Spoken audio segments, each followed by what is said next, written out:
Hello everyone and welcome to EduTap and today we are going to discuss the lecture number 11 of our series और आज हम module B के कुछ important topics आपके साथ discuss करेंगे. So today we are going to talk about balance sheet, trading and profit and loss account, cash and fund flow. So these three topics, these are very important topics from this module B, and as you can see from the marks distribution, आपको 3 से 4 number के around आपको questions इस topic से ज़रूर देखने को मिल सकते हैं एग्जाम में. And although these topics in themselves they are quite technical topics और बहुत अगर आप डिटेल में जाना चाहें तो बहुत ज़्यादा टाइम आपको लग सकता है इन टॉपिक्स को पढ़ने में. लेकिन हम यहाँ पर कोशिश करेंगे कि सिर्फ एग्जाम पॉइंट ऑफ व्यू से जो चीज़ें ज़रूरी हैं हमें पता होनी चाहिए वो सभी चीज़ों को हम यहाँ पर डिस्कस कर लें ताकि एग्जाम में अराउंड हम 4-5 नंबर के 3-4 नंबर के क्वेश्चन ज़रूर यहाँ पे सॉल्व करके आ पाएँ. Right, so let us move ahead. First of all थोड़ा सा कॉन्टेक्स्ट की यहाँ पर बात कर लेते हैं. आज जो हम बात करेंगे कैश स्टेटमेंट की, कैश फ्लो स्टेटमेंट की या बैलेंस शीट की, इनकम स्टेटमेंट की, all these statements we have already discussed that these are also known as the final accounts or the final financial statements or the final accounting statements which are released at the end of the accounting period. Accounting period के and में ये statements इसलिए release की जाती हैं ताकि किसी भी बिजनेस की, किसी भी फर्म की जो फाइनेंशियल पोजीशन है और जो परफॉर्मेंस हुई है लास्ट अकाउंटिंग ईयर में उसको हम लोग एक बार एक जगह पर एक डॉक्यूमेंट में रिकॉर्ड कर सकें. क्लियर है? Now what are the legal provisions regarding this? तो फर्स्ट ऑफ ऑल तो हम इंडिया में पता हो, इंडिया के अंदर जो सोल बिजनेस प्रोप्राइटरशिप्स होती हैं, सोल ओनर्स होते हैं, उनके लिए इट इज़ नॉट रिक्वायर्ड कि वो पब्लिक में अपने फाइनल स्टेटमेंट्स को जो है रिलीज करें. This is also not required for various partnerships, but yes for all the companies which are registered under the companies act this is legally required. उनको legally ये सारी स्टेटमेंट्स जो हैं पब्लिक में रिलीज करनी पड़ती हैं. तो कंपनीज एक्ट 2013, यहाँ पर ये सेक्शन आप याद रखेंगे. सेक्शन 128 क्या कहता है? It is compulsory to prepare final accounts for all the companies which are registered under the companies act. चाहे वो 1 पर्सन कंपनी हो, पब्लिक कंपनी हो, प्राइवेट कंपनी हो, गवर्नमेंट कंपनी हो, any kind of a company which is registered under the companies act, they have to follow this rule.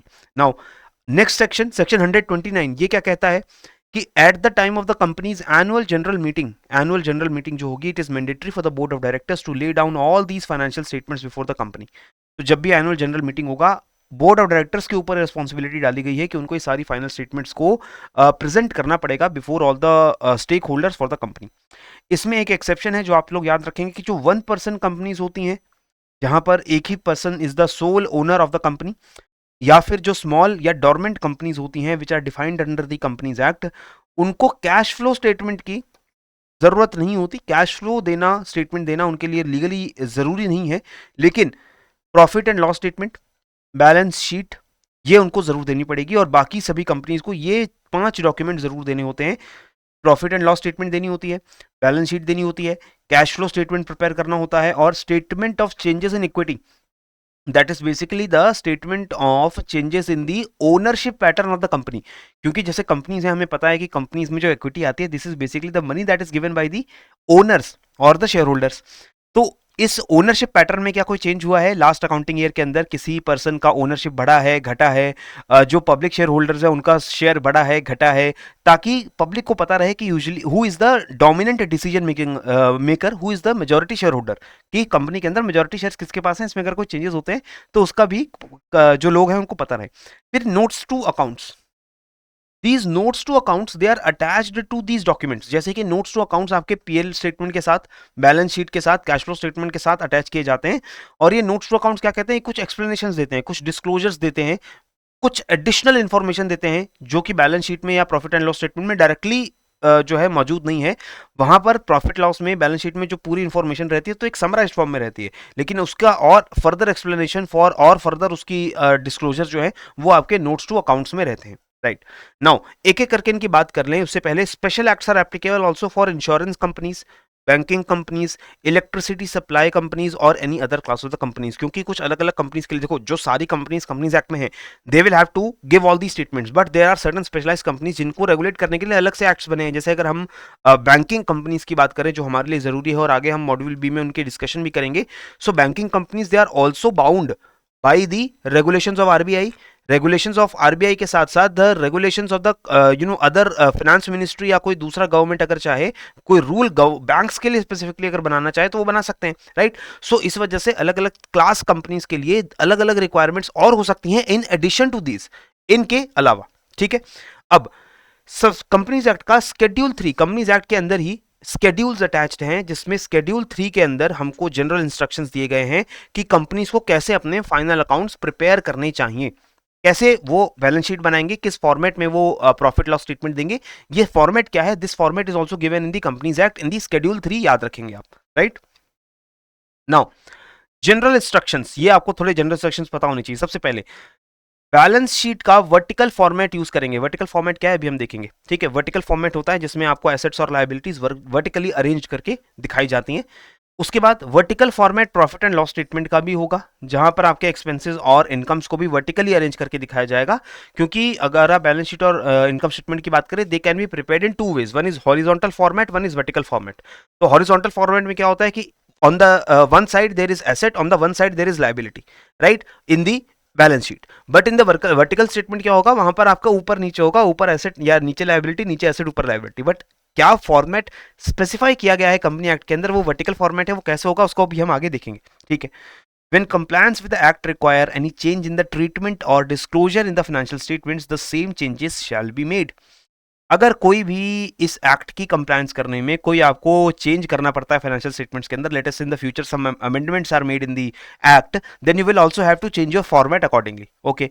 The disclosure requirements specified in the schedule are in addition to and not in substitution of the disclosure requirements specified in the accounting standards prescribed under the companies act 2013। तो इसका मतलब क्या है, ध्यान रखिए, in companies act itself some accounting standards they are prescribed, and we have already talked about this, that Ministry of Corporate Affairs has notified the accounting standards which have to be followed by all the companies. तो सभी companies अपने accounts को in accounting standards को follow करते हुए prepare करते हैं। तो अगर इस स्केड्यूल के अंदर किसी तरीके का और इंफॉर्मेशन देने को बोला गया है, जो अकाउंटिंग स्टैंडर्ड्स में जो इंफॉर्मेशन देने को बोली गई थी उसके एडिशन में कुछ और इंफॉर्मेशन अगर देने को बोली गई है, तो वो एडिशन में माना जाएगा, सब्स्टिट्यूशन में नहीं माना जाएगा। इसका मतलब क्या है कि अगर अकाउंटिंग स्टैंडर्ड्स लेटेस्ट से कहते हैं कि आपको 3 तरीके की इंफॉर्मेशन देनी है, ए बी सी, राइट, और ये जो एक्ट है इसका शेड्यूल 3 है, इसमें जो फॉर्मेट दिया है उस फॉर्मेट में आपको एक एडिशनल इंफॉर्मेशन क्या बोल रहा है कि आपको डी और ई इंफॉर्मेशन देनी है। तो इसका ये इंस्ट्रक्शन कहता है कि इसका मतलब है कि आपको A B C D E सारी इंफॉर्मेशन देनी है। इसका मतलब ये नहीं है कि आप ए बी सी को छोड़कर सिर्फ डी ई दे दें, because this act is in the format only D is given और अकाउंटिंग स्टैंडर्ड्स में एबीसी गिवन है। आपको दोनों फॉलो कर रहे हैं, ऐसा नहीं है कि आप एक फॉलो करें, आप दोनों फॉलो करेंगे। This is not in substitution of each other, but you will have to follow the both all the disclosures which are given either in the accounting standards or in the Companies Act. Okay. Additional disclosures specified in the accounting standards or Companies Act shall be made in the notes to accounts or by way of additional statements. As I told you, notes to accounts क्या होते हैं, जहां पर आपको कुछ additional disclosures दिए जाते हैं इन बैलेंस शीट के और इनकम स्टेटमेंट के फॉर्मेट के इन एडिशन में, इसके अलावा। So these notes to accounts, they shall contain information in addition to that presented in the financial statements and shall provide narrative descriptions or disaggregation of items recognized in those statements and information about items that do not qualify for recognition in those statements. So statements के अंदर जो items की information दी गई है, जो items recognize किए गए हैं, उनकी narrative descriptions, उनका ज़्यादा detailed information आपको notes to account से मिलेगा। इसके साथ साथ जो आइटम्स उस बैलेंस शीट में, इनकम स्टेटमेंट में अकॉर्डिंग टू द फॉर्मेट नहीं दिखाए जा रहे, उसके बारे में भी अगर आप डिस्क्लोजर इन्फॉर्मेशन आपको कोई देनी है तो वो भी आप नोट्स टू अकाउंट्स में देंगे। So notes to accounts are basically is an disclosure document जहां पर आप एडिशनल इंफॉर्मेशन लोगों को प्रोवाइड करते हैं।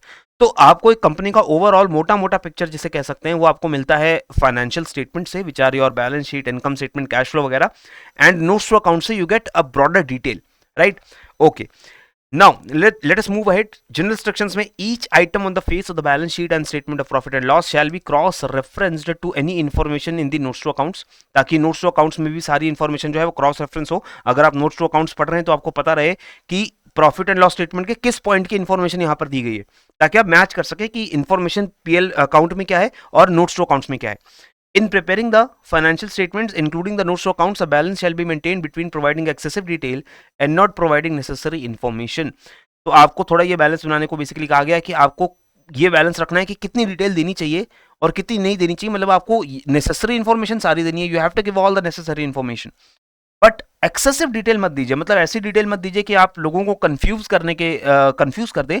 You give the important information but make sure you do not go into irrelevant details. Okay जी, Except in the case of the first financial statements, the corresponding amounts comparatives are also have to be given for the immediately preceding year for all the items in the balance sheet. तो ये क्या कह रहा है कि देखो आप उस साल की balance sheet, income statement, financial statement सारी ये तो दोगे, you will also have to give comparative information of the preceding year. यानी कि अगर आप 2023-24 के फाइनल स्टेटमेंट्स आप 31 मार्च 2024 को दे रहे हो,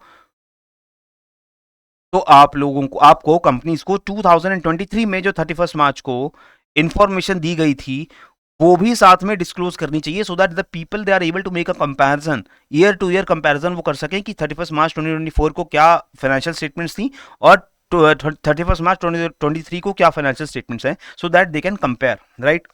राउंडिंग ऑफ की भी सारी इन्फॉर्मेशन यहाँ पे दी गई है। आप बेसिकली हल्का सा इसको याद रखें, जैसे राउंडिंग ऑफ के लिए उन्होंने बोला है कि आपको जब इन्फॉर्मेशन देनी रहेगी, लेटेस्ट से वहाँ पर वो पूछा गया कि कितनी सेल्स हुई हैं, तो सेल्स की जो आप वैल्यू देंगे इनकम स्टेटमेंट के अंदर, वहाँ पर आपकी सेल्स का एक बड़ा अमाउंट होगा, तो उसको राउंड ऑफ करने का भी बोला गया है, क्योंकि सेल्स करोड़ों में हो सकती है, 7 फिगर्स, 8 फिगर्स, 9 फिगर्स में सेल्स हो सकती हैं।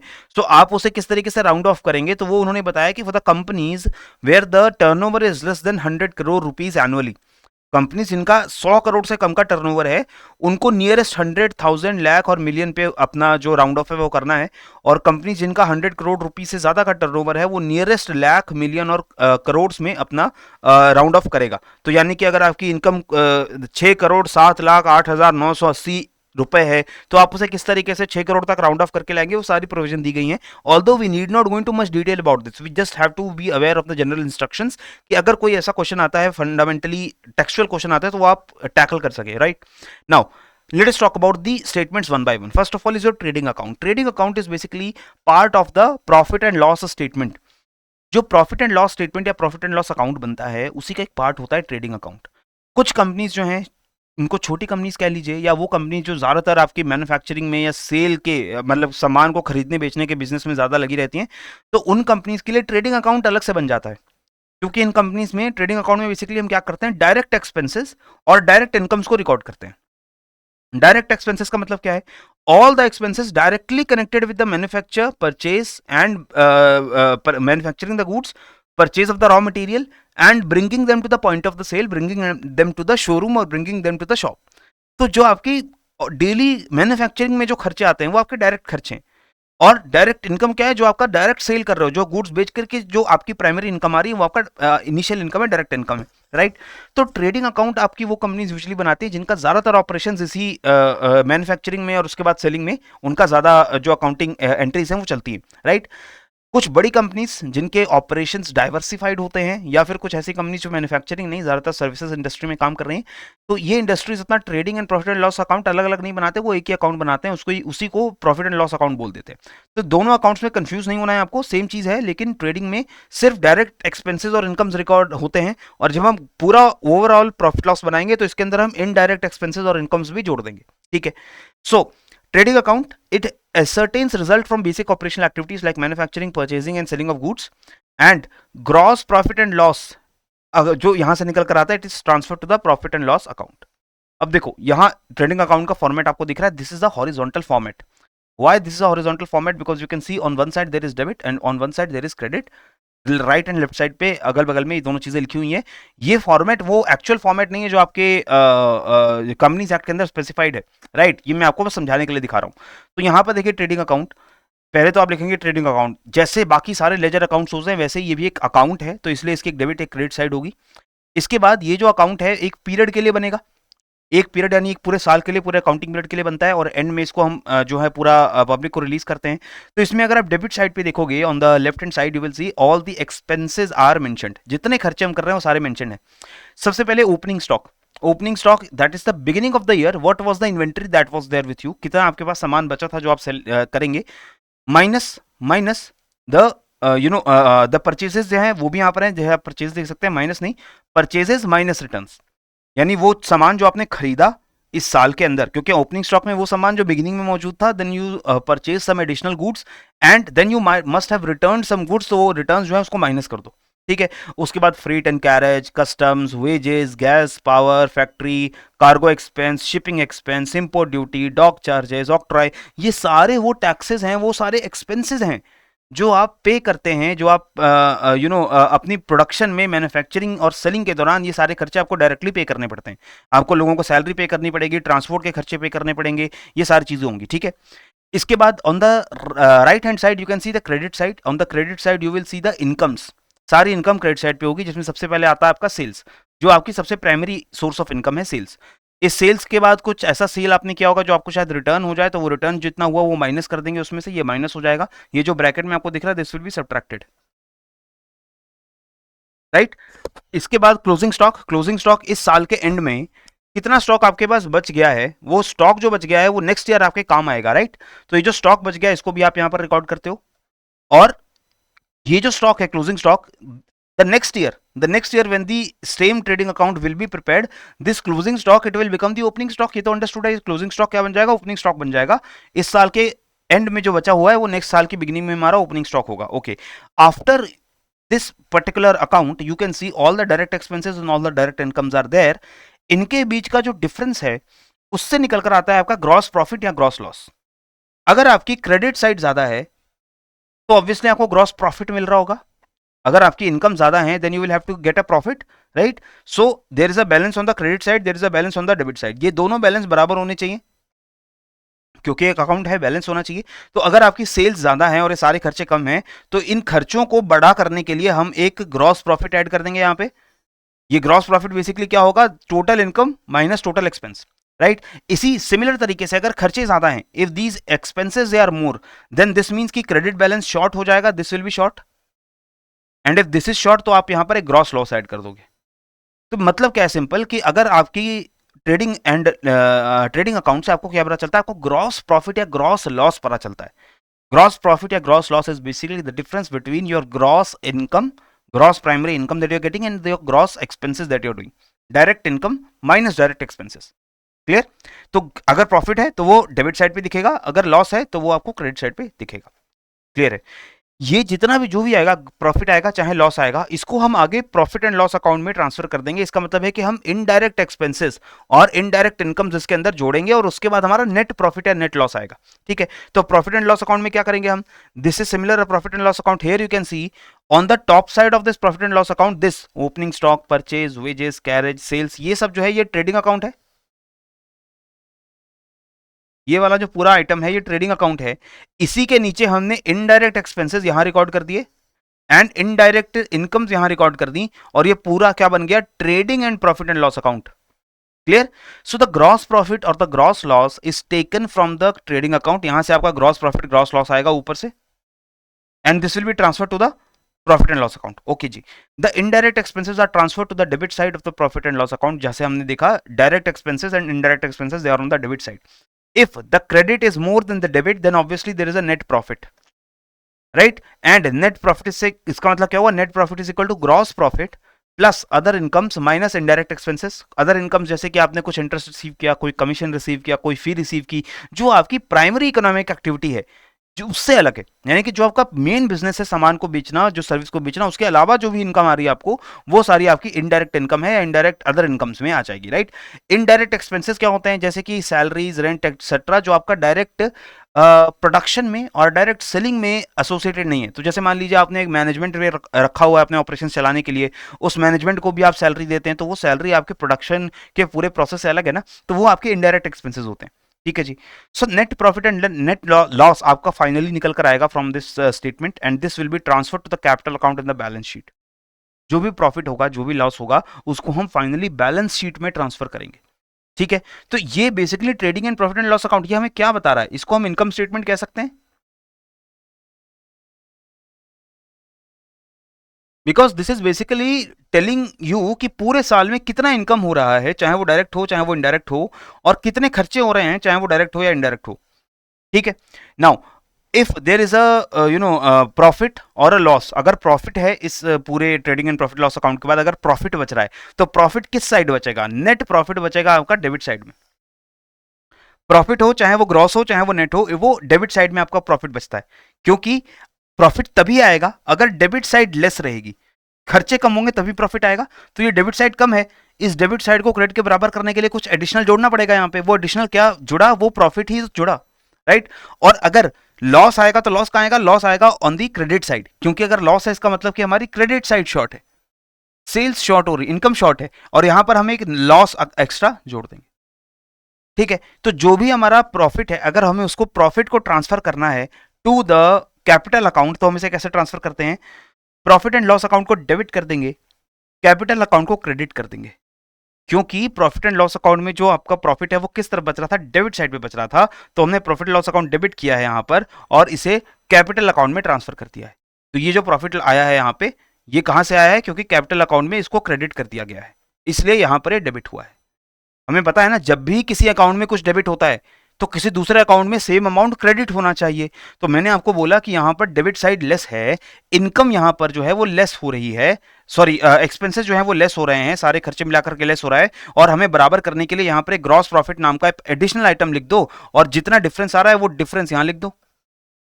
अगर डिफरेंस यहां लिख दोगे तो ये बराबर हो जाएगी, ये साइड और ये साइड बराबर हो जाएगी। पर यहां पर अगर डेबिट साइड में कुछ आइटम लिखा है तो किसी दूसरे अकाउंट में क्रेडिट साइड में आइटम लिखना पड़ेगा, वो दूसरा अकाउंट कौन सा है, वो है कैपिटल अकाउंट। सिमिलरली अगर मैं लॉस की बात करूं तो लॉस किस तरफ आएगा, लॉस यहां आएगा on the credit side. Loss credit side में अगर लिख रहे हैं तो किसी दूसरे अकाउंट में डेबिट साइड में लॉस लिखना पड़ेगा, वो कहां आएगा, to the capital account, capital account debit, profit and loss account credit. तो इसका मतलब है कि जो भी प्रॉफिट निकल कर आता है वो हमारे कैपिटल अकाउंट में शिफ्ट हो जाता है ऑन द क्रेडिट साइड, और जो भी लॉस निकल कर आता है वो हमारे कैपिटल अकाउंट में on the debit side shift हो जाता है। क्लियर हो गया। इसके बाद this is the format for the profit and loss and trading account. आपका प्रॉफिट एंड लॉस अकाउंट में जो ट्रेडिंग अकाउंट है वो आप ऊपर देख सकते हैं, ये सिर्फ ट्रेडिंग अकाउंट है, और ये आपका trading plus profit and loss account है। क्लियर है। ये फॉर्मेट आपकी बुक के अंदर, मैक्मिलन एजुकेशन की बुक के अंदर जो है वो दिया गया है। You can look at the items like opening stock, purchases, carriage inwards, cartage, dock charges, wages, duty, freight, cleaning charges, salary, electricity charges, ये सारे खर्चे जो हैं वो आपके प्रॉफिट लॉस अकाउंट में दिखाई दे रहे हैं। ठीक है। सेल्स, ये हमारा इनकम है। क्लोजिंग स्टॉक, ये हमारा एसेट है जो बचा हुआ था हमारे साल के खत्म होने पे, ये हमारा राइट साइड पे दिखाई दे रहा है। ठीक है। तो इस तरीके का फॉर्मेट हम रखते हैं, याद रखोगे। अब on the left hand side all the expenditure, on the right hand side all the incomes. Next, what are the items in trading and profit and loss account? On the debit side you can see सारे expenditure हैं, on the credit side you can see all the incomes are there. You must go through all these items and इनको याद रखिएगा, question बहुत simple आ जाएगा। Which of the following items is not recorded on the debit side of the trading and profit and loss account? Not recorded on the debit side, तो आपको options आ जाएंगे, wages, depreciation, rent received और dividend received and interest paid. तो आपको जो भी income दिख जाएगी, इनकम का मतलब है कि वो डेबिट साइड पे नहीं होगी, क्रेडिट साइड पे होगी, आप उसको आंसर करेंगे। क्लियर है।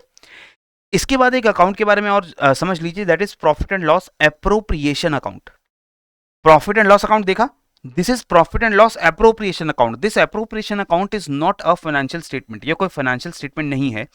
This is basically an account which shows the distribution of profit and losses among the partners और द पार्टनर्स कैपिटल। यानी कि जो भी प्रॉफिट जनरेट हुआ या जो लॉस जनरेट हुआ वो किस तरीके से डिस्ट्रीब्यूट किया गया, उसको शो करने का काम इस profit and loss appropriation account से होता है।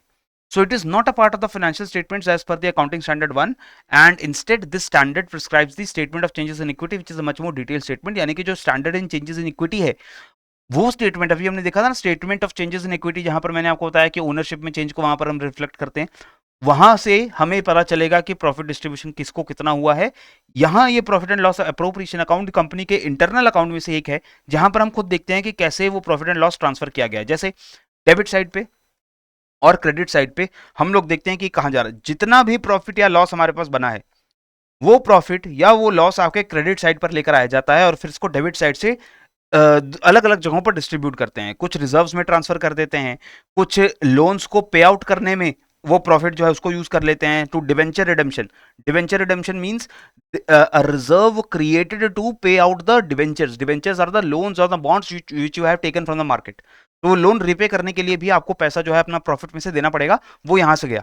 इसके बाद additional income tax provision, earlier years के लिए इनकम टैक्स आपने जो है अपने प्रॉफिट में से सेव करके रखा है। इंटरिम डिविडेंड देंगे आप अपने शेयर होल्डर्स को, प्रपोज डिविडेंड देंगे, सरप्लस जो है वो बैलेंस शीट में लेकर जाएंगे। कहाँ जितना भी जो भी प्रॉफिट है वो कहाँ जाएगा, वो सारी चीजें जो है वो डेबिट साइड पे रिकॉर्ड की जाती हैं। क्रेडिट साइड पे क्या आता है, जो बैलेंस आ रहा है लास्ट ईयर से, लास्ट ईयर का बैलेंस इस साल का नेट प्रॉफिट, और इनकम टैक्स, अगर एक्सेस इनकम टैक्स प्रोविजन आपने पिछले सालों में कर लिया था तो वो भी बचा होगा, तो वो सारी चीजें, यानी कि जो इनकमिंग जो प्रॉफिट आ रहा है वो कहां से आ रहा है, क्रेडिट साइड पे आ रहा है। हमने देखा ना, all the gains they are recorded on the credit side, तो all the gains they are recorded on the credit side, and when these gains they are distributed everywhere, तो वो हमारे डेबिट साइड से हर जगह डिस्ट्रीब्यूट कर दिए जाते हैं। क्लियर, बस आपको इतना पता होना चाहिए profit and loss appropriation account के बारे में। Now what is the format of profit and loss account? According to the schedule 3 of the companies act, वहां पर पार्ट 2 में आपको प्रॉफिट एंड लॉस अकाउंट का पूरा फॉर्मेट दिया गया है, जो कि वर्टिकल फॉर्मेट है। तो यहां पर आपको हॉरिजॉन्टल दिख रहा होगा, पर आप यहां देखिए 1 2 3 4, then this table continues, and then 5 6 7 8, ये पूरा वर्टिकल फॉर्मेट है। ये एक से ऊपर से लेकर नीचे तक ये पूरा फॉर्मेट चल रहा है। यहां पर मैंने आपको अगल बगल में शीट को बीच में से डिवाइड करके शो कर दिया है, ठीक है। तो यहां पर आप देख सकते हो, सबसे पहले आपके पर्टिकुलर्स आते हैं। पर्टिकुलर्स में starting from the beginning, from the top, you will see all the incomes, ठीक है। यहां पर आप क्या देख रहे हैं, रेवेन्यू फ्रॉम ऑपरेशंस, कितना रेवेन्यू आ रहा है, दूसरी कोई इनकम हो रही है, टोटल रेवेन्यू कितना हुआ, 1 एंड 2 को ऐड करके, revenue from operations and the other incomes, what is the total revenue. Then comes your expenses, all the expenses are here, right? Cost of material, purchase of stock in trade, changes in inventory, employee benefit expense, finance cost, depreciation, other expenses से सारे total expenses आपके इधर आ गए, ठीक है। उसके बाद नीचे कंटिन्यू कैसे होता है, profit before exceptional and ordinary item, so that you will subtract your total revenue, that is 3 minus 4, that is expenses. अपने एक्सपेंसेस और अपने प्रॉफिट्स का, अपने रेवेन्यू का डिफरेंस निकालो, वो आपका क्या बन जाएगा, प्रॉफिट बिफोर एक्सेप्शनल आइटम्स। फिर वो एक्सेप्शनल आइटम्स यहाँ पे रिकॉर्ड होते हैं। प्रॉफिट बिफोर एक्स्ट्राऑर्डिनरी आइटम्स, वो कितना प्रॉफिट आ रहा है वो यहाँ रिकॉर्ड होगा। फिर एक्स्ट्राऑर्डिनरी आइटम आते हैं, फिर आता है प्रॉफिट बिफोर टैक्स, फिर टैक्स में कितना खर्चा हो रहा है वो आता है। ये सारी चीजों को निकालने के बाद आपका प्रॉफिट एंड लॉस जो है वो फाइनली निकल करके आता है। ये पूरा जो फॉर्मेट है वो आपको ध्यान से पता होना चाहिए। याद करना है इसको, याद नहीं करना है। You just have to remember the format that initially there are incomes, top पे इनकम्स हैं, then comes your expenses and then comes your calculation of the profit. और उसमें भी लेयर्स हैं कि प्रॉफिट टोटल पहले कितना आएगा, उसके बाद एक्स्ट्रा आइटम्स उसमें से हटाओगे, एक्स्ट्राऑर्डिनरी आइटम्स का खर्चा उसमें से हटाओगे, टैक्स उसमें से डिडक्ट करोगे, तो फाइनल निकल के फाइनल प्रॉफिट कितना आएगा। ये पूरा ऐसे वर्टिकली चलता रहता है, ठीक है।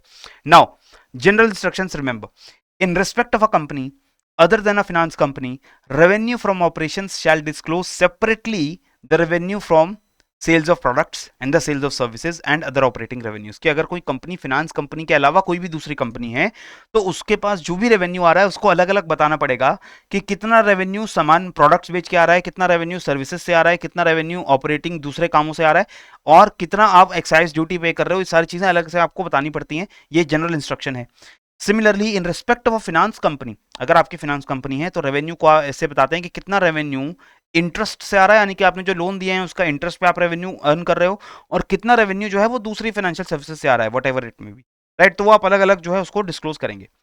Similarly, revenue under each of the above heads shall be disclosed separately by the way of notes of accounts। आप ये कैसे डिस्क्लोज करेंगे, नोट्स टू अकाउंट से डिस्क्लोज करेंगे। तो आपने इनकम स्टेटमेंट में दिखा दिया कि इतना ये भी मेरा रेवेन्यू है, इतना मेरा खर्चा है। ये सारी चीज़ों को और डिटेल में कैसे एक्सप्लेन करोगे कि प्रोडक्ट से, सर्विसेज से, ऑपरेटिंग रेवेन्यू से कितना आ रहा है, वो सारा आप नोट्स टू अकाउंट्स में अलग से बताओगे। Clear. Now finance cost again आपकी जो है इंटरेस्ट एक्सपेंस है, दूसरी बोरोइंग कॉस्ट है, वो सारी जो चीजें हैं वो भी आप अलग से डिस्क्लोज करोगे in your notes to accounts. Interest income, dividend income, net gain loss, ये सारी चीजें जो है वो आप यहाँ पर क्लासिफाई करके दिखाते हो। ये जनरल इंस्ट्रक्शंस, एक बार इनको ध्यान से रखना, ये वो इंस्ट्रक्शंस हैं which are basically talking about what do you need to disclose in your notes to accounts related to profit and loss. Profit and loss statement से जुड़ा हुआ क्या क्या चीज जो है वो आपको डिस्क्लोज करने की जरूरत होती है आपके नोट्स टू अकाउंट्स में। याद करने की जरूरत नहीं है, लेकिन मैंने आपको, अगर आप चाहते हैं इसको पढ़ना, तो मैंने यहाँ पर आपको पीडीएफ में लिख करके दे दिया है। ऑल्दो इसको याद अगर आप करना चाहते हो, टाइम आपका लगेगा, एनर्जी आपकी जाएगी, तो एग्जाम में क्वेश्चन आएगा तो आप आंसर जरूर कर पाओगे, लेकिन ये उतना इंपॉर्टेंट नहीं है। एग्जाम में क्वेश्चन आ भी गया तो वहां पर आप थोड़ा सा गेस वर्क करके इसको आंसर करने की कोशिश कर सकते हो, otherwise you can leave it. ठीक है, मतलब कुछ भी आंसर करके आइए, नेगेटिव मार्किंग नहीं है अगर, तो कुछ भी you can answer, right. Now general instructions on consolidated financial statements के बारे में अब देखो। When a company is required to prepare consolidated financial statements, that is consolidated balance sheet and consolidated statement of profit and loss, the company shall follow the requirements of the schedule as applicable to the company in preparation of balance sheet and statement। मतलब अगर कोई company consolidated balance sheet या consolidated PL statement बना रही है तो वो भी कंपनी को ये सारे रूल्स जो हैं वो फॉलो करने हैं। जो अलग अलग वो बनाते हैं तब भी उनको फॉलो करने पड़ते हैं, वो यहाँ भी फॉलो करने पड़ेंगे। ठीक है। In addition the consolidated financial statements shall disclose the information as per the requirements specified in the applicable accounting standards as well. Profit or loss attributable to minority interest and to the owners of the parent in the statement of profit and loss shall be presented as allocation for the period. इसका मतलब क्या है? देखो consolidated statement का मतलब होता क्या है बेसिकली कि जैसे एक कंपनी है, उस कंपनी के रेवेन्यूज आ रहे हैं, उसके खर्चे हो रहे हैं, उसकी एक प्रॉफिट एंड लॉस स्टेटमेंट सब अलग बनती है। उस कंपनी के अंदर या उस कंपनी के साथ अटैच्ड एक सब्सिडरी छोटी कंपनी है, उस कंपनी का भी प्रॉफिट एंड लॉस आप अगर अपनी कंपनी के प्रॉफिट एंड लॉस के स्टेटमेंट के साथ रिलीज करते हो तो आपको माइनॉरिटी का और मेजॉरिटी का सबका अलग अलग से भी इंफॉर्मेशन देने की जरूरत पड़ेगी।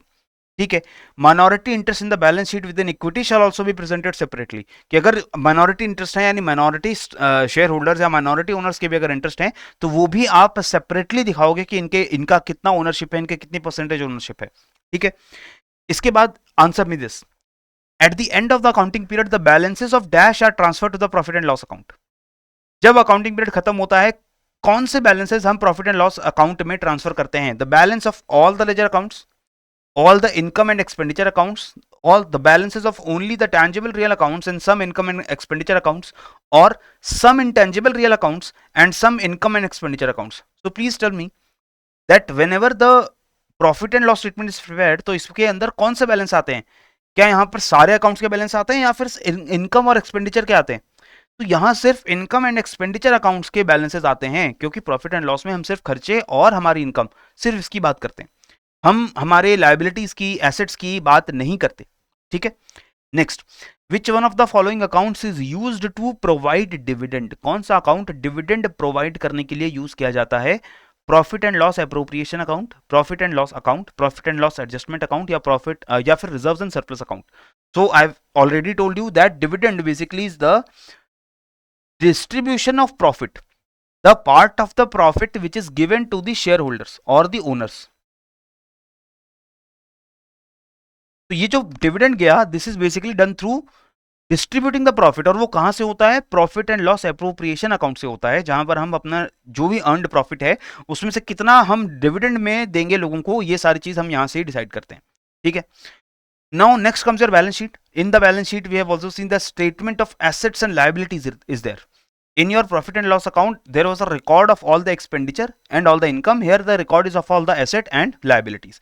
So Companies Act and Banking Regulation Act क्या कहते हैं, पूरा उन्होंने फॉर्मेट दिया हुआ है कि किस तरीके का बैलेंस शीट उन लोगों को देना चाहिए। तो सारी कंपनीज जो कंपनीज एक्ट में है वो उसको फॉलो करती हैं, और जो बैंकिंग रेगुलेशन एक्ट में बैंकिंग कंपनीज हैं वो कंपनीज एक्ट और बैंकिंग रेगुलेशन एक्ट दोनों की रिक्वायरमेंट्स को फुलफिल करती हैं। ठीक है, इसलिए उनकी बैलेंस शीट का फॉर्मेट थोड़ा सा अलग होता है। So in a balance sheet the assets and liabilities are arranged either in the order of liquidity or in order of permanence। तो यहाँ पर मैं आपको एक स्पेसिमेन फॉर्मेट दिखा रहा हूँ, यहाँ पर आपको हॉरिजॉन्टल फॉर्मेट दिख रहा है, लेकिन जो कंपनीज अकाउंट में फॉर्मेट है वो आपका वर्टिकल फॉर्मेट है।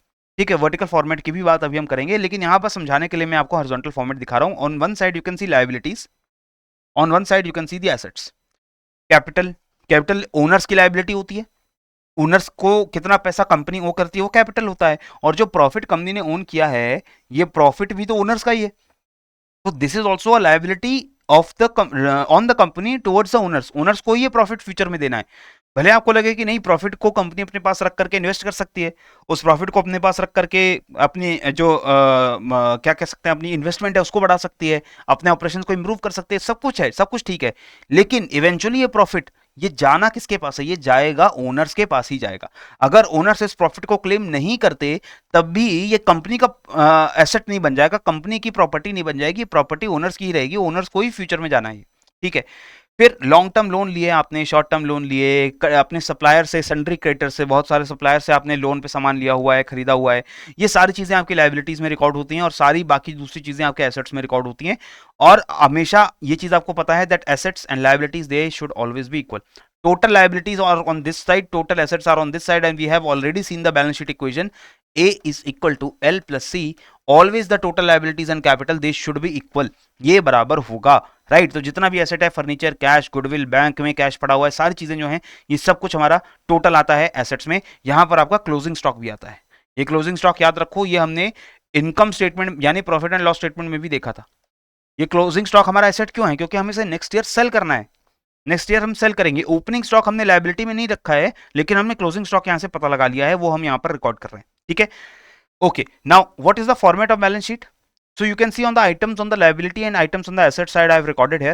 All the capital and equity including the reserves and surplus, जो प्रॉफिट से निकल के रिजर्व में हम डालते हैं।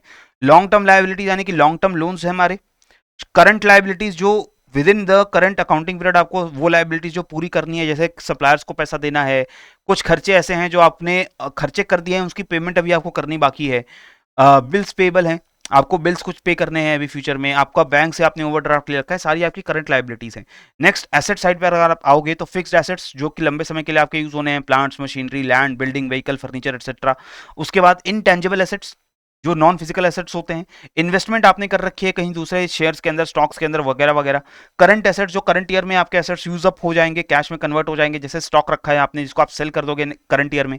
सन्ड्री डेटर्स, आपने कुछ लोगों को लोन पे सामान बेच रखा है, आपने लोगों को कुछ क्रेडिट पे सामान दिया हुआ है, तो वो उसकी पेमेंट भी आपको करंट ईयर में मिल जाएगी। बिल्स रिसीवेबल, जो बिल्स आपको करंट ईयर में मिल जाएंगे। सप्लायर्स को एडवांस दिया हुआ है आपने। प्रीपेड एक्सपेंसेस, कुछ खर्चे का पेमेंट एडवांस में कर दिया है आपने, एडवांस में एक्सपेंस पे कर दिए हैं।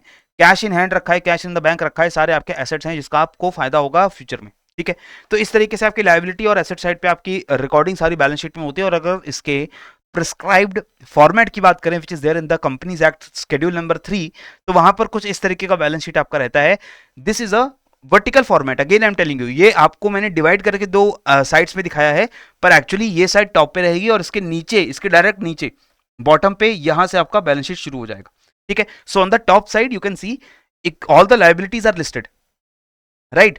शेयर होल्डर्स फंड्स, इसमें शेयर कैपिटल कितना है, रिजर्व एंड सरप्लस कितना है, हमने शेयर अगर कुछ मंगाए हैं कंपनी में, भी शेयर अलॉट कर रखे हैं तो उसका पैसा कितना हमारे पास आया है, वो सारी चीजें यहाँ रिकॉर्ड होती हैं।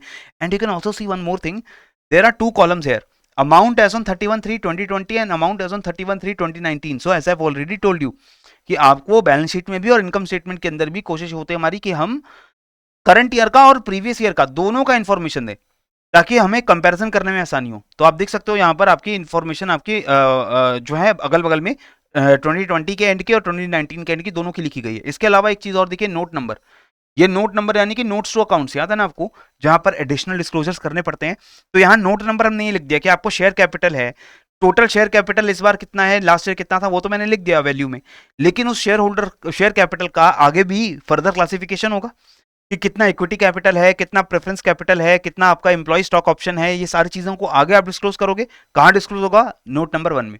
तो ये नोट नंबर भी लिख देते हैं कि आपको कोई भी जैसे टेंजिबल एसेट्स हैं, these total tangible assets are value amount, यहाँ लिख दिया हमने। तो नोट नंबर 4 में हम क्या बता रहे हैं कि टेंजिबल एसेट्स का फर्दर क्या जो है डिस्ट्रीब्यूशन है, कितना टेंजिबल एसेट मशीनरी में है, कितना टेंजिबल एसेट हमारा बैंक में है, सॉरी प्रॉपर्टी है यानी कि लैंड में है, how much tangible asset is the vehicle, how much tangible asset is what kind of asset. तो ये सारी चीजें हम फर्दर जो है वो यहाँ नोट्स टू अकाउंट्स में फर्दर बता देते हैं। ठीक है, so this is going to be the format, just take a look at this format. Shareholders fund top पे आ गए, उसके बाद नॉन करंट लायबिलिटीज आ गई।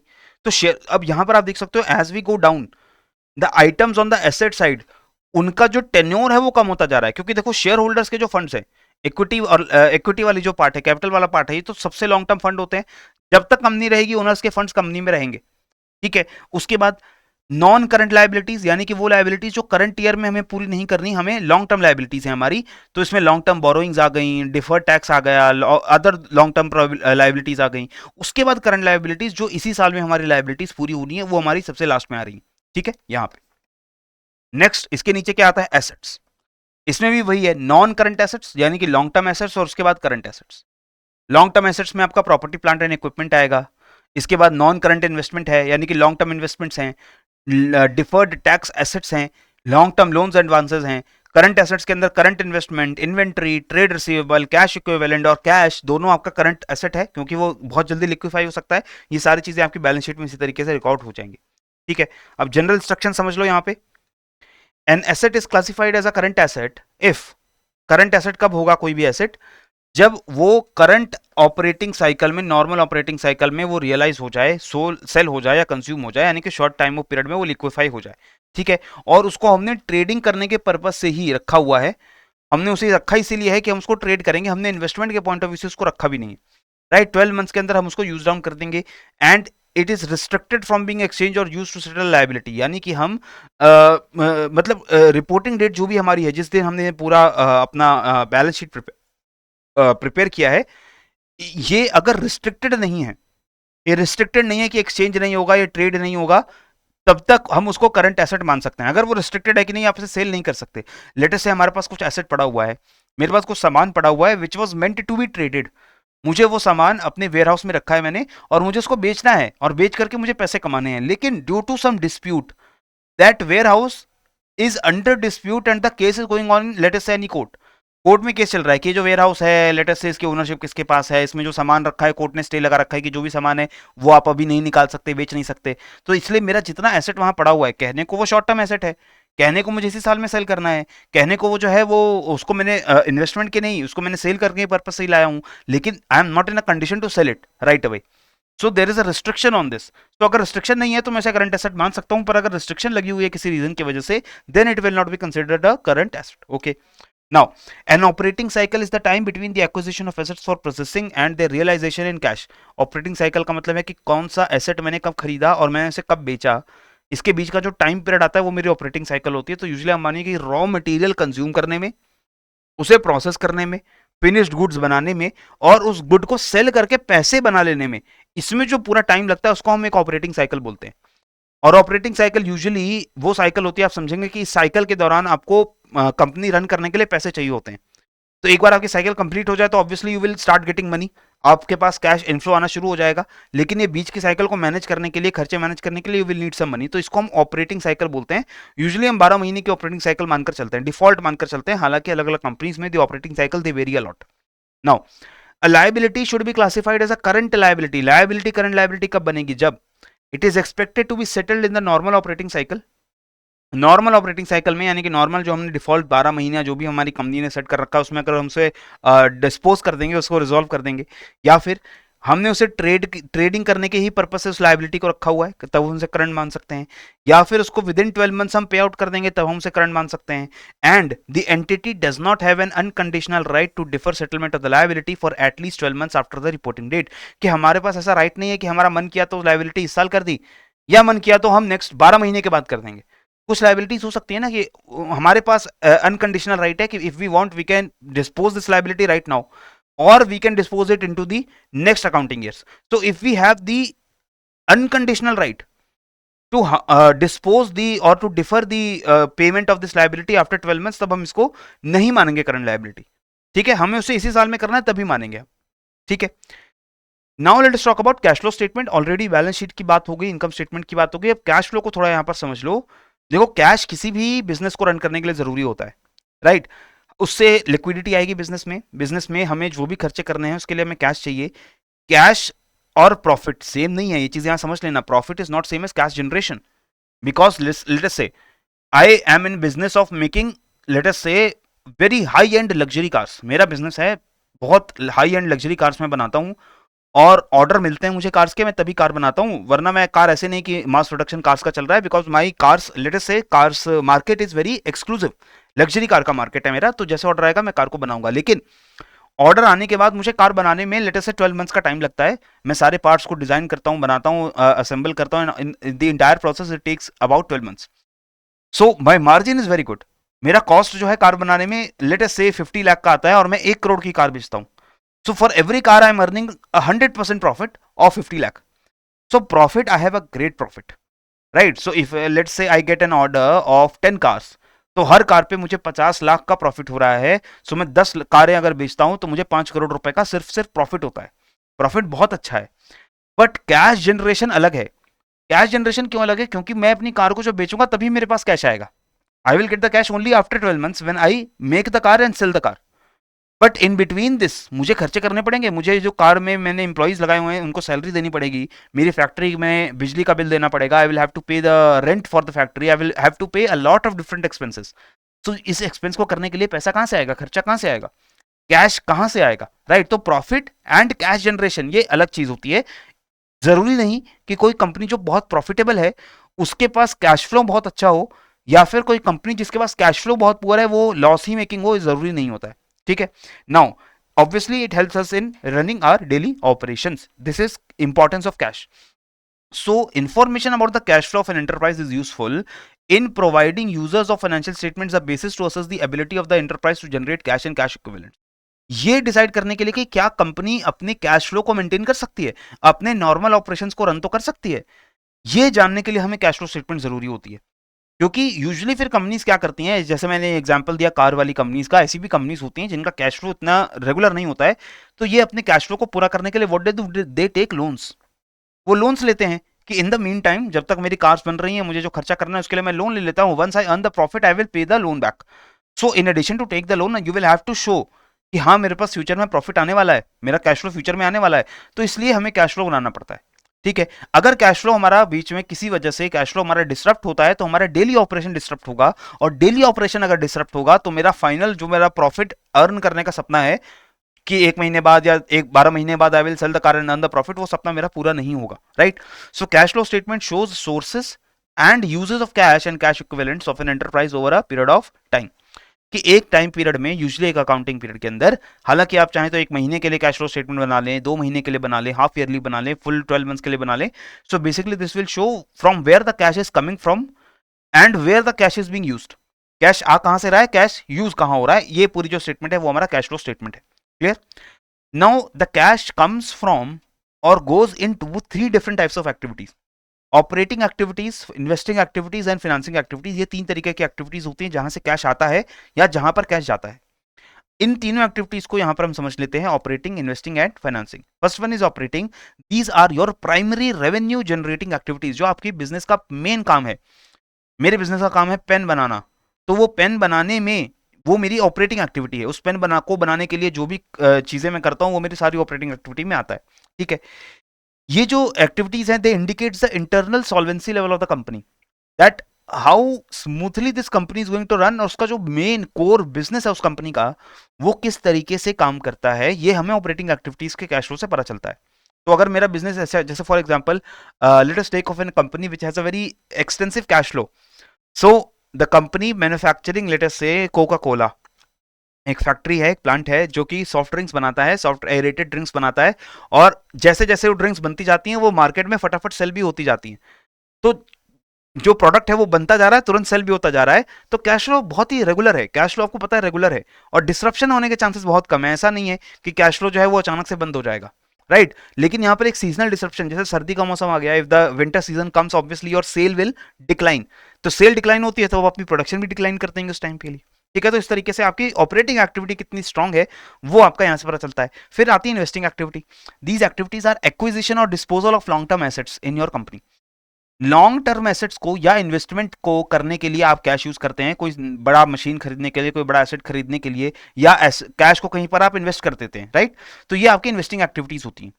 यहां पर ध्यान रखिए, if you want to purchase let us say a very big building, बहुत बड़ी बिल्डिंग परचेज करके आप वहां पर अपना ऑफिस खोलना चाहते हो, तो ये जो एक्टिविटी है वो आपकी इन्वेस्टिंग एक्टिविटी है।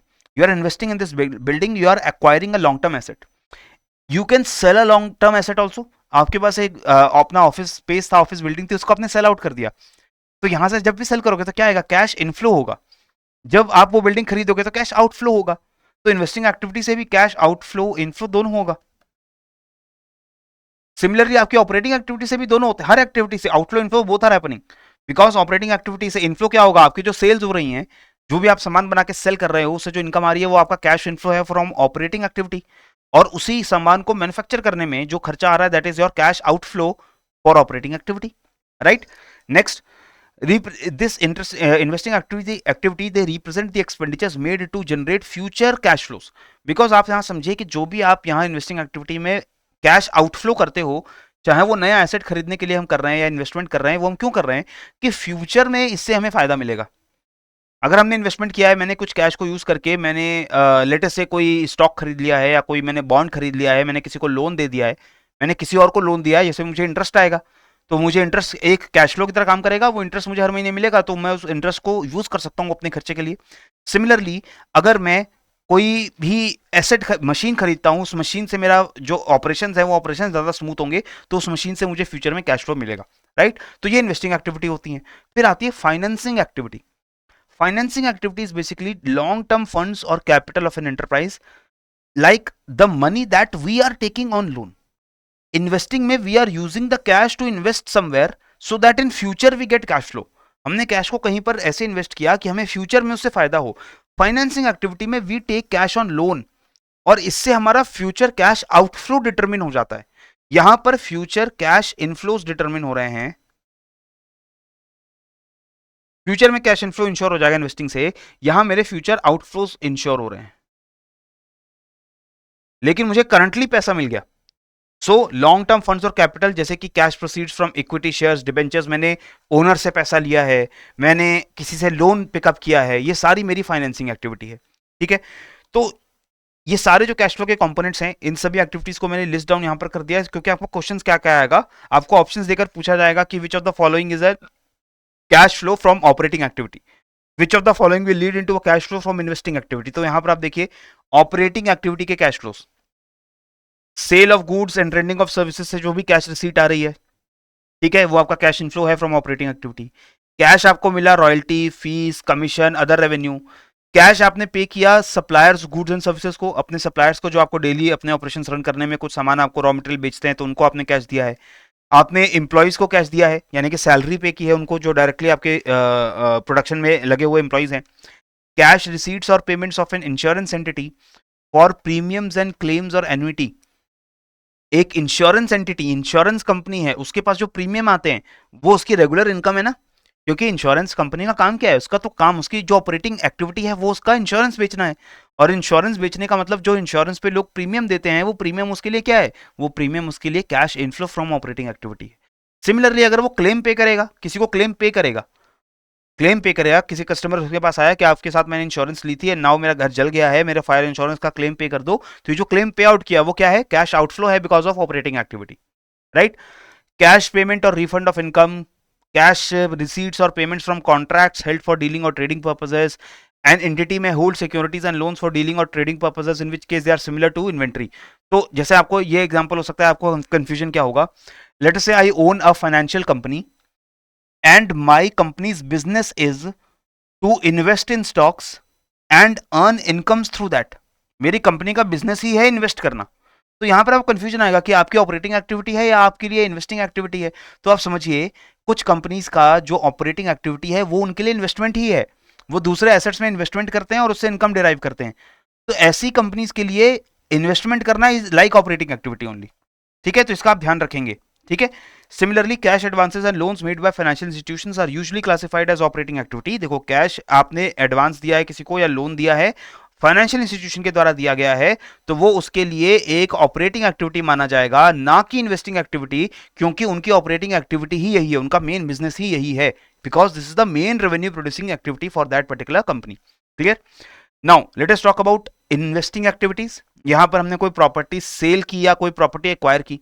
अगर हम कोई प्रॉपर्टी एक्वायर करेंगे तो कैश पेमेंट करनी पड़ेगी, अगर हमने कोई प्रॉपर्टी सेल करनी है तो उसके लिए कैश हमें मिल जाएगा, कैश रिसीट हो जाएगा। सो ऑल दिस, जब भी कोई एसेट सेल या हम परचेज कर रहे हैं तो वो हमारी इन्वेस्टिंग एक्टिविटी है। ध्यान रखना, here it means that our business main activity is not selling and buying asset।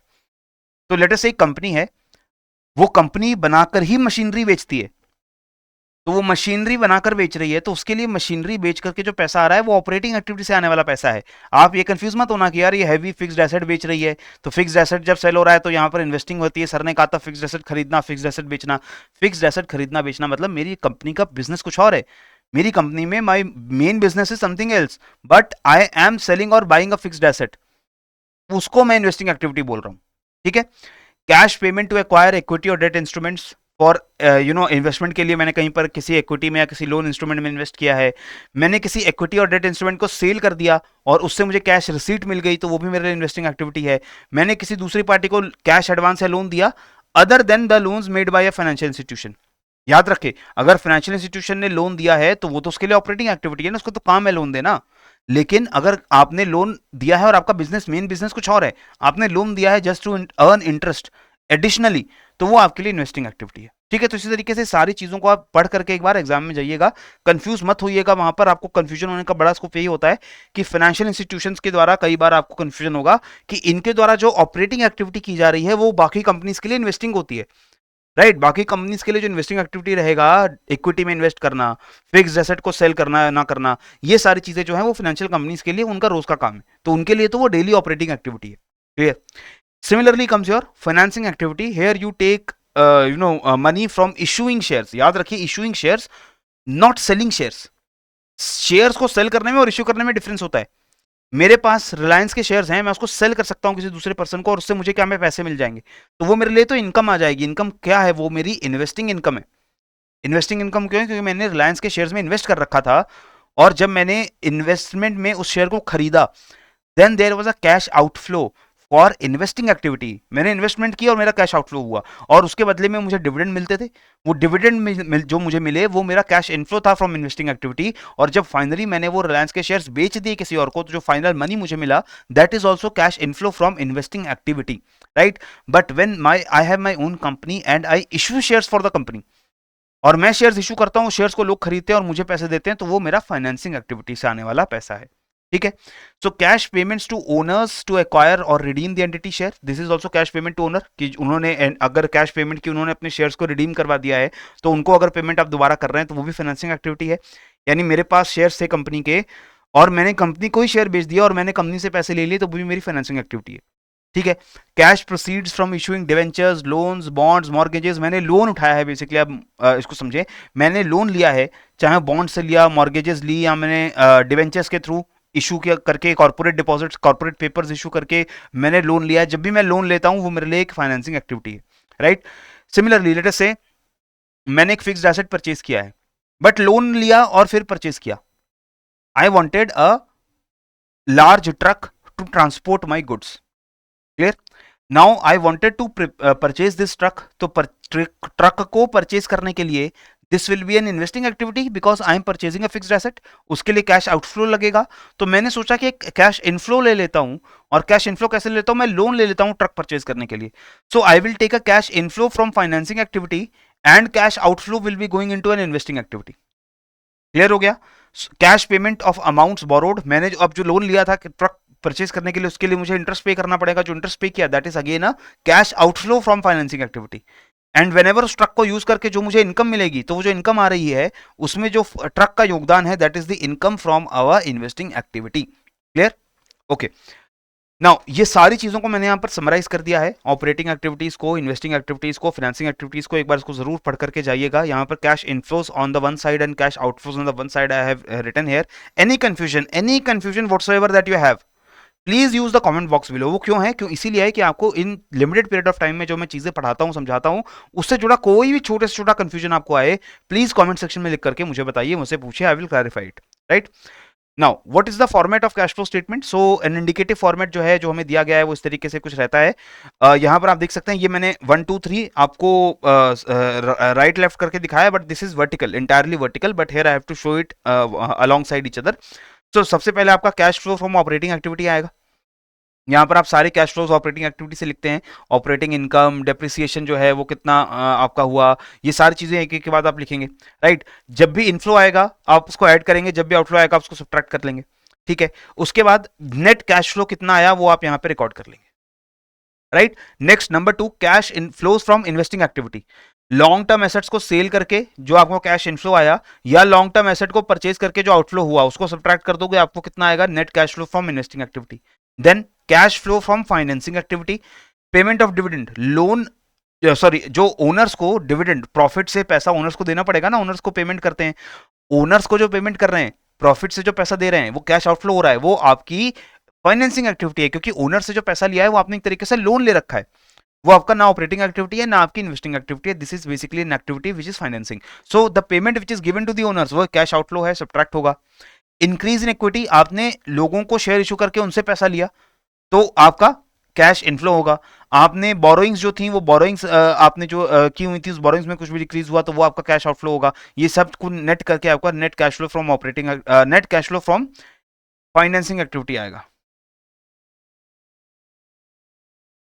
And the total of A, B, C, it will give us the total cash flow, right? Less payment of interest taxes, payment of interest taxes जो भी आप कर रहे हैं पूरे time में, उस पूरे टाइम पीरियड के अंदर, उसको आप यहाँ सब्ट्रैक्ट कर देंगे, उससे आपको नेट कैश फ्लो मिल जाएगा, ठीक है। तो आपको इंटरेस्ट और टैक्सेस को सब्ट्रैक्ट करने के बाद मिलेगा नेट कैश फ्लो। अब ये नेट कैश फ्लो आपका पॉजिटिव होना चाहिए, नेट कैश फ्लो पॉजिटिव होना चाहिए, ताकि आपको ये पता रहे कि आपके पास कैश टोटल पॉजिटिव बच रहा है। अगर आपका कैश फ्लो नेगेटिव रहा है, इसका मतलब आपका कैश जा ज्यादा रहा है, पे ज्यादा कर रहे हो, मिल कम रहा है, ये सिचुएशन हो नहीं पाएगी। अगर ये सिचुएशन चलती है, इसका मतलब आपको और लोन लेना पड़ रहा है अपने ऑपरेशन चलाने के लिए, और eventually your company will go bankrupt, क्योंकि आपके पास कैश रहेगा ही नहीं पेमेंट करने के लिए, ठीक है। Now what is the benefit of this cash flow statement? As you know, किसी ये जो कैश फ्लो स्टेटमेंट है ये कंपनी के नेट एसेट्स में कोई भी चेंजेस हो रहे हैं उसकी वैल्यूएशन करने में हमें मदद करेगा. It is also useful in assessing the ability of the enterprise to generate cash and cash equivalent. और इसमें कंपनी के जो ऑपरेशंस हैं वो स्मूथली चलते रहेंगे नहीं चलते रहेंगे वो हमें पता चल जाएगा. इससे हमें ये भी आइडिया लग सकता है कि फ्यूचर में कितना कैश फ्लो कंपनी का हो सकता है, क्योंकि हम देखेंगे कि मान लो कंपनी में भी बहुत सारा कैश आउटफ्लो है टुवर्ड्स इन्वेस्टिंग एक्टिविटी. हम बहुत फिक्स्ड एसेट खरीद रहे हैं, हमने बहुत सारे दूसरे लोगों को लोन दे दिए हैं, हमने बहुत सारे इन्वेस्टमेंट कर दिए एसेट्स के अंदर, तो कुछ साल हमारा कैश आउटफ्लो ज्यादा दिख रहा है. लेकिन हमें पता है कि फ्यूचर में this all cash outflow will result into cash inflow. इस सबसे हमें इंटरेस्ट मिलेगा, इस सबसे हमें फायदा होगा, तो वो हमारा फ्यूचर कैश फ्लोज को भी प्रेडिक्ट करने में मदद करती है cash flow statement. It also enhances the comparability of reporting of operating performance. Different enterprises के कैश फ्लो को कंपेयर करके आप समझ सकते हो कि कौन सा एंटरप्राइज ज्यादा आसानी से कैश जनरेट कर लेता है. ठीक है. It also helps in balancing the cash inflow and cash outflow, ताकि आपको पता रहे, आप बिजनेस रन कर रहे हो तो आपके लिए भी जरूरी है आपको पता रहे कि आप कैश आ कितना रहा है जा कितना रहा है. तो आप हमेशा कोशिश करोगे कि इसके बीच में बैलेंस जो है बना रहे. अब यहां पर देखिए कोई भी ऐसी पॉजिटिव नेगेटिव चीज नहीं होती. ऐसा भी नहीं है कि आप कैश इनफ्लो बहुत ज्यादा रखें और आउटफ्लो बहुत कम रखें. इससे क्या होगा, आपके पास कैश सरप्लस बनता जाएगा, कैश इकट्ठा होता जाएगा आपके पास. कैश को इकट्ठा करके हम करेंगे क्या? Cash is an asset. Cash की खुद की क्या वैल्यू है, उसको हम कहीं यूज करेंगे तब उसकी वैल्यू हमें मिलेगी. ठीक है. तो हमारे पास कैश इनफ्लो ज्यादा है और आउटफ्लो नहीं है, तो ये भी अच्छी बात नहीं है, क्योंकि हमारे पास कैश सरप्लस होता है which is of no use. Cash हमारा बंद पड़ा हुआ है, नो यूज का कैश है. हम उसका आउटफ्लो करें, या तो उसे इन्वेस्ट कर दो कहीं, या उससे कोई एसेट खरीद लो, राइट. तो उससे कैश का आउटफ्लो भी बना रहेगा. तो आउटफ्लो इनफ्लो दोनों का एक ऑप्टिमल बैलेंस कंपनीज के अंदर बने रहना चाहिए. ये कितना बैलेंस होना चाहिए depends on the type of the company. ये कंपनी किस तरीके की है उसके ऊपर ही डिपेंड करता है. ठीक है. It can be use to assess the liquidity position of the company which is important to fund its operating expenses and pay the debts. कि कंपनी के पास अपने लोन्स चुकता करने के लिए, अपने एक्सपेंसेस को ऑपरेट करने के लिए पैसा है या नहीं है, वो भी हमें यहाँ से पता चलेगा. And banks and other creditors can also use the statement to decide the repayment of schedules of their loans and advances. जब कंपनीज को लोन दिए जाते हैं तो बैंक्स आपकी कैश फ्लो स्टेटमेंट देखते हैं कि आप हमें इंटरेस्ट पेमेंट कर पाएंगे. अगर कर पाएंगे तो कैसे कर पाएंगे. जैसे कुछ कंपनीज हैं which are seasonal in nature. कुछ सीजन में उनका कैश फ्लो आता है और अच्छा खासा आता है, लेकिन बाकी सीजन में कैश फ्लो नहीं आता है, तो उनका इंटरेस्ट पेमेंट इस तरीके से रखा जाएगा कि जब आपका कैश फ्लो आता है उसके बाद आप पेमेंट करें. Right. So for example let us से सैलरीड इंडिविजुअल्स जब लोन लेते हैं तो उनकी ईएमआईज बनती हैं, क्योंकि हमें पता है कि उनकी जो इनकम है वो यूनिफॉर्म इनकम है, पूरे साल हर महीने उनको सैलरी मिलने वाली है. But there might be certain professionals और फ्रीलांसर्स जिनकी इनकम कुछ पर्टिकुलर टाइम में ज्यादा होती है और बाकी साल में होती नहीं है, तो उनके लिए जो रीपेमेंट है कैश का और लोन का वो अलग हो सकता है. Right. So these are the benefits of the cash flow statement. Then comes your fund flow statement. What is fund flow statement? Each item in the balance sheet represents either source or use of fund. Fund और cash में थोड़ा सा यहां पर बस difference किया गया है. Cash is a physical asset and fund is a colloquial term that we use for this. तो फंड का मतलब क्या है? कैश तो मतलब हो गया कि हमारे पास लिक्विड एक एसेट आ रहा है, उस कैश को, फिजिकल करेंसी को हम या तो यूज कर सकते हैं कहीं भी अपने काम में, ठीक है, या इन्वेस्ट करने में वगैरह वगैरह. फंड्स जरूरी नहीं है कि ऑलवेज लिक्विड हो. फंड्स हो सकता है किसी एक पर्टिकुलर काम के लिए ही मिले हमें. जैसे मैंने लोन उठाया और लोन पे मैंने कार खरीदी, मैंने आपको एग्जांपल दिया था, तो उससे मुझे कैश नहीं मिलता है. मुझे जो बैंक है वो मुझे कैश नहीं देता कि ये कैश ले लीजिए और इससे कार खरीद लेना. वो मुझे कार खरीदने पे वो कार के ओनर को कैश देता है. और मुझे क्या मिला? मुझे फंड मिला. एक तरीके से मुझे बस कार मिली है. भले वो फंड मैंने लोन पे लिया है लेकिन मुझे कैश नहीं मिला, मुझे कार मिली है. तो मैं क्या बोलूंगा कि जो कार है that is a use of my fund. That is a use of my fund. So that is why this is very small difference between cash flow or fund flow statement, right? So all items on the liability side of the balance sheet represent the funds provided to the enterprise, right? Liabilities मतलब क्या होता है कि claim on the company. So company को जब जब बाहर से फंड मिलेगा, चाहे ओनर से फंड मिले, चाहे बैंक से फंड मिले, चाहे क्रेडिटर से फंड मिले, चाहे शेयर होल्डर से फंड मिले, जब भी हमें फंड मिलेंगे हम उसे लाइबिलिटी साइड पे रिकॉर्ड करेंगे, क्योंकि वो फंड वापस देना पड़ेगा हमें. ठीक है. All items on the asset side represent use of these funds. Asset side में कैश को छोड़ दो, बाकी सभी जो आपके आइटम्स हैं, चाहे आपने कोई एसेट खरीदा है, आपने बिल्डिंग, लैंड, कुछ भी खरीदा, उसमें आपने फंड यूज किए, that is a use of fund, right. So the cash in the balance sheet it represents the unutilised portion of funds. ये जो कैश है ये आपका अनयूटिलाइज्ड पोर्शन है. जब ये कैश यूज हो जाएगा तब हम बोलेंगे कि ये फंड का या तो यूज हुआ है. ठीक है. कैश से सैलरी दे दी तो हम बोलेंगे ना this is the use of fund where I have paid salary to my employees. उस कैश से कोई सामान खरीदा तो हम सामान को बोलेंगे कि ये जो हमने सामान खरीदा है, एसेट खरीदा है, this is the use of my fund, right. So fund flow statement is also perceived as a use of funds. So all the use of funds are equal to all the source of funds. ये हमेशा cash flow fund flow statement में होना चाहिए. जितना भी हम fund का use कर रहे हैं उसी के बराबर हमारा फंड का सोर्स होना चाहिए. ठीक है, अगर हम कैश को भी यूज ऑफ फंड मान ले तो फंड्स अवेलेबल अगर बढ़ेंगे तो हमारी लायबिलिटीज बढ़ेंगी. ठीक है, क्योंकि हमने या तो फंड कब आएंगे, कंपनी के पास फंड कब आते हैं, या तो ओनर दे. ओनर अगर हमें फंड देगा तो भी हमारी लायबिलिटी ओनर की तरफ बढ़ रही है, या फिर हमने लोन लिया है अगर कहीं से तो भी हमारे फंड बढ़ रहे हैं. आप कहेंगे कि बिजनेस करके भी तो फंड आ सकता है, आपने सेलिंग किया तो भी तो आपके पास कैश आ सकता है. तब भी ये जो कैश है, ध्यान रखना, that is the property of the owner. तो मेरी ओनर के प्रति ही लायबिलिटी बढ़ रही है. इसका दूसरा तरीका क्या हो सकता है कि फंड में कैसे अवेलेबल करूं, मैं कोई एसेट बेच दूं, मैं अपनी कोई मशीन बेच दूं, मैं अपना कोई लैंड या बिल्डिंग बेच दूं. So an asset which I already had in my position, if I sell it then I can get some additional funds.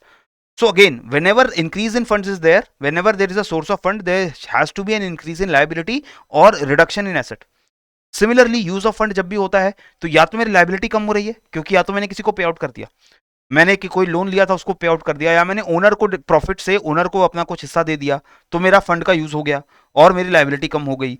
और या फिर मैंने कोई एसेट खरीद लिया, मैंने कोई बिल्डिंग मशीन व्हीकल कुछ भी खरीद लिया है तो मेरा fund of use of fund जो है वो हो गया.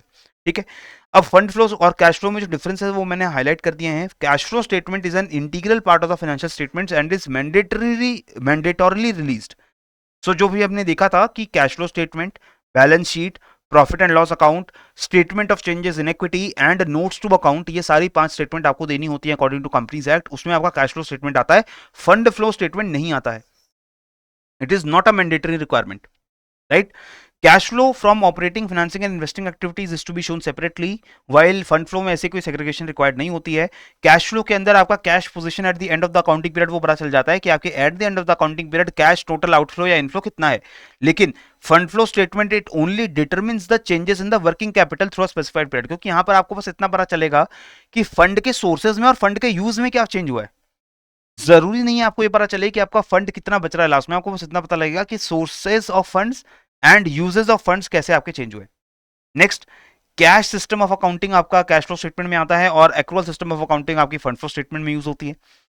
हेल्प्स इन अंडरस्टैंड, अब देखो मैंने हमेशा अकाउंटिंग में आपको बोला है कि एक्रूअल स्टेटमेंट, एक्रूअल कॉन्सेप्ट हर जगह यूज होता है, लेकिन कैश फ्लो जनरेट करते वक्त आपको ध्यान रखना होता है कि आप कैश बेसिस को यूज करें. जैसे मैं आपको एग्जांपल दूं, I have made a sale on credit. मैंने एक सामान है, मैंने अपने गुड्स को क्रेडिट पे सेल कर दिया और मेरी सेल बहुत अच्छी हो रही है, बहुत अच्छी सेल हो रही है, मेरी प्रॉफिट बहुत बढ़िया आ रहा है, मैं इनकम रिकॉर्ड करता जा रहा हूँ कि यस आज मेरी 1000 रुपए की इनकम हुई, कल 2000 की हुई, 5000 की हुई, my income is there. But all this sale is on credit. मुझे सारे कस्टमर्स ने बोला है फ्यूचर में पैसा देंगे, फ्यूचर में पैसा देंगे, अभी तक मेरे पास कैश आया नहीं. अब मेरा भले प्रॉफिट पेपर पे कितना दिख रहा हो, अगर मेरे पास कैश नहीं रहेगा तो कल को मैं कैसे ऑपरेट करूंगा. तो इससे आपको पता चलता है कि जब भी आप कैश फ्लो स्टेटमेंट बनाते हैं, यहां पर आप कैश सिस्टम यूज करते हैं. मैं कैश इनफ्लो या आउटफ्लो तभी रिकॉर्ड करूंगा जब एक्चुअल मेरे पास कैश आएगा या नहीं आएगा. जब मेरी एक्चुअल पेमेंट सप्लायर्स कर देंगे, जब मुझे एक्चुअल कस्टमर्स पेमेंट करेंगे, तब मैं रिकॉर्ड करूंगा कैश इनफ्लो हुआ है. जिस दिन मैंने सामान बेचा उस दिन रिकॉर्ड नहीं करूंगा कि मैं आज मेरा कैश फ्लो इनफ्लो हो गया, नहीं. जब मेरे पास कैश आएगा then I will record I have cash, right. Helps in understanding the liquidity position of the business. Obviously business कितना लिक्विड है, कितना कैश सिचुएशन वहां पर रहता है, वो हमें कैश फ्लो स्टेटमेंट पता चलेगा. Fund flow statement helps in assessing the long term financial strategy for business, that where we are using our funds, whether we are using our all funds for operating, or we are using our funds in investing, or we are using our funds to generate profit, or we are using our funds to take loans or whatever. ये सारी चीजें हमें fund flow statement से पता चलती हैं. Now, preparation of fund flow statement, this is the format of the fund flow statement. On one side there is source of fund, one side there is use of fund. हालांकि companies अपने हिसाब से अलग अलग तरीके से भी fund flow statement बना सकते हैं, because there is no prescribed format. क्योंकि ये कोई मैंडेटरी डॉक्यूमेंट तो है नहीं, तो companies if they want they can make it in their own way also. So on one side sources of funds हैं, जहां से फंड्स आ रहे हैं, लायबिलिटीज बेसिकली. तो long term liabilities, long term sources कहां से आते हैं, फंड इक्विटी से आते हैं, रिजर्व से आते हैं. लॉन्ग टर्म बोरोइंग, फंड का सोर्स क्या है. लॉन्ग टर्म यूजेस फंड के क्या हैं, हम अपनी इक्विटी में जो ओनर्स हैं उनको पैसे कुछ दे देते हैं, हम रिजर्व से पैसे दे देते हैं, हम बोरोइंग्स में जो हमने लॉन्ग टर्म लोन ले रखे हैं उसको हम लोग पे आउट कर देते हैं, या हम non current assets, fixed asset को खरीद रहे हैं. कहां जा रहा है हमारा फंड, ठीक है. उसके बाद short term sources, short term uses.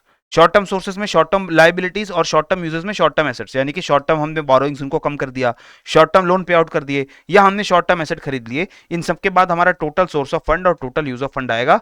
ये यूजुअली हमारा कंपनीज के अंदर जो है वो बराबर होता है।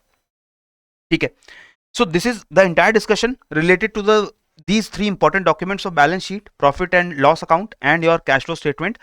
फंड फ्लो स्टेटमेंट के बारे में भी हमने बात की है, although it is not a part of the mandatory financial accounting statements, right.